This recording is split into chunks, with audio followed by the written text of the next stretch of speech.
చూస్తుంటేనే వెంటనే ఒకటి తీసి గుటుక్కుమని తినేయాలనిపిస్తుంది కదండీ! Gulab jamun, noodles, veg curries, non veg curries ఇన్ని రకాలు ఎక్కడున్నాయి అంటే ఖతార్ దేశంలోని ఇండి గ్రిల్ అనే రెస్టారెంట్‌లోనండి. ఇక్కడ బఫేలో చాలా రకాల ఐటెమ్స్ ఉంటాయి. అలాగే టేబుల్ దగ్గరే గ్రిల్ చేస్తారు. నాన్ వెజిటేరియన్స్‌కి అయితే చికెన్, మటన్, ప్రాన్స్ ఇలాంటివన్నీ గ్రిల్ చేస్తారు. వెజిటేరియన్స్‌కి అయితే పన్నీర్, పొటాటో, మష్రూమ్, బ్రొకోలీ లాంటివి గ్రిల్ చేస్తారు. వాటితో పాటుగా ఇవి కూడాను మనం ఏం కావాలంటే తినొచ్చండి. మొత్తం అన్ని ఐటెమ్స్ చూపించాలంటే ఈ 1 మినిట్ షార్ట్ సరిపోదండి. పార్ట్ 1, పార్ట్ 2, పార్ట్ 3 సినిమాలాగా వాటిని కూడా నేను త్వరలో అప్లోడ్ చేస్తానండి.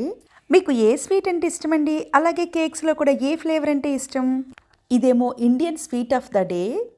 ముందు ముందు మన ఛానల్లో మరిన్ని ఇంట్రెస్టింగ్ వీడియోస్ కోసం మీరు ఆల్రెడీ సబ్స్క్రైబ్ చేసేసారని అనుకుంటున్నానండి. వీడియోస్ను లైక్ చేసి మీ వాళ్ళకి షేర్ చేయడం మాత్రం అస్సలు మర్చిపోవద్దు ప్లీజ్. మీరందరూ ఎప్పుడు బాగుండాలి.